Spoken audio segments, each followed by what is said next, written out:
L'invité de la rédaction est ce matin Élise Petit, musicologue qui donne une conférence ce soir à 18h à Orléans-Cercil, musée mémorial des enfants du Veldiv, intitulée La musique de l'enfer, le système musical concentrationnaire, dans le cadre de l'exposition temporaire La musique internée. J'ai voulu m'intéresser vraiment aux politiques liées à la musique dans le système concentrationnaire pour montrer que tout avait été vraiment décidé, réglé, prémédité et pour essayer de décortiquer ce fonctionnement lié à la musique qui lie la musique et la politique en Allemagne.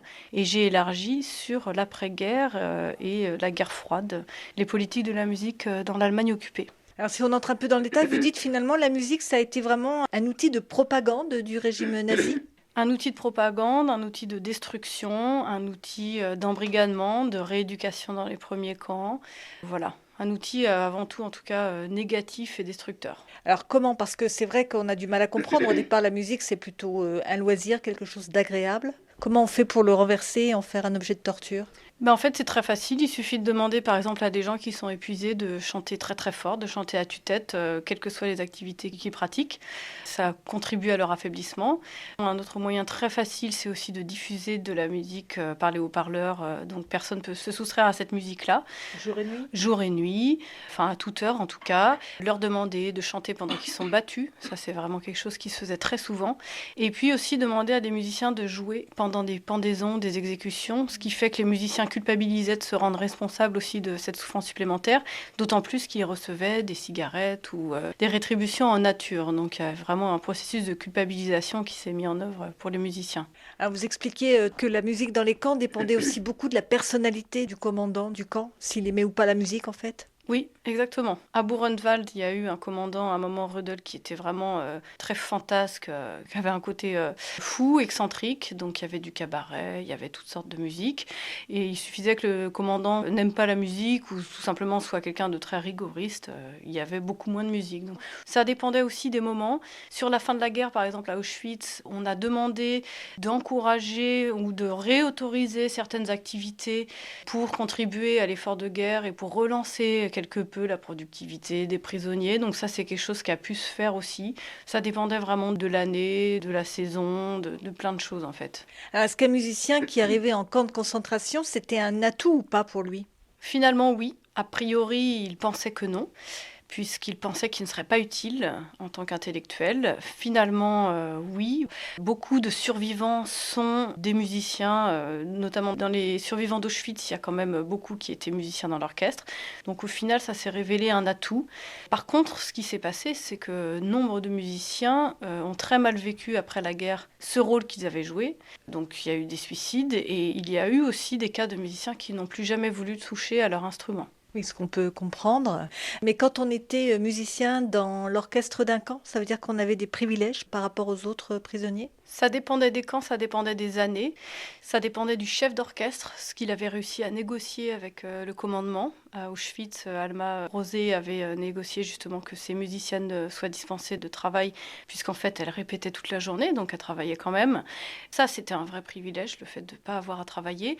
Un privilège très bête aussi, c'était juste d'être placé près de l'entrée du camp. Leur baraque était pas très loin de l'entrée du camp, ce qui fait qu'elles marchaient beaucoup moins, puisque le camp d'Auschwitz-Birkenau est extrêmement long, c'est plus d'1 kilomètre. Et l'hiver, quand on n'a pas de chaussures et que la terre est gelée, ça fait la différence aussi. Donc il y avait plein de petits privilèges qu'on a du mal à percevoir aujourd'hui, qui faisaient que ça participait à la survie, ou en tout cas, la destruction était moins lente. Et de nombreux musiciens ont été dans un premier temps à l'abri des convois. Par exemple, dans le camp de Térésine, ils ont été à l'abri de la déportation vers Auschwitz. Et à Auschwitz, ils ont été à l'abri de la mise à mort dans les chambres à gaz. Ça veut dire qu'on mange mieux, on a éventuellement double ration? Oui, effectivement. Des rations plus importantes, notamment si on avait joué pour des officiels, puisqu'ils jouaient beaucoup pour les soirées des commandants. Donc là, ils avaient des privilèges en nature. Et surtout, ils avaient un autre privilège qui était d'être bien habillés, puisque certains orchestres, comme l'orchestre d'Auschwitz, avaient des uniformes. Ils avaient donc des chaussures de bonne qualité.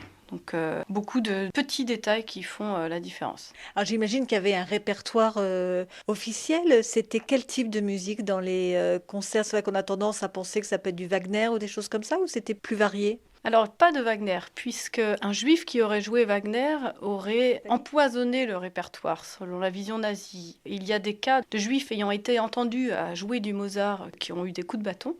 Donc non, c'était plutôt des chansons de l'époque, de Zara Leander, ou des chansons un peu ce qu'on dirait de variété aujourd'hui.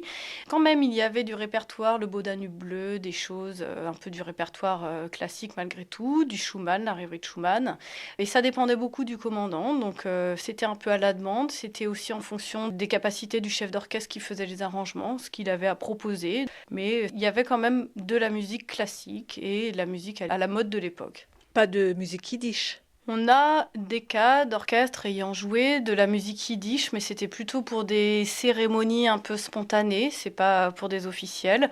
Il paraît que dans certains camps, certains capots demandaient à des tziganes de jouer de la musique tzigane. Et ça dépendait vraiment du commandant, une fois encore, du capot. S'il était aussi extrémiste que le régime, il voulait pas entendre parler de cette musique. Mais certains aimaient par exemple beaucoup le jazz et faisaient jouer du jazz alors qu'il était interdit dans le reste du Reich. C'était donc Élise Petit, musicologue, qui donne une conférence ce soir à 18h au Cercil à Orléans, intitulée La musique de l'enfer, le système musical concentrationnaire. 45 rue du Bourdon Blanc à Orléans.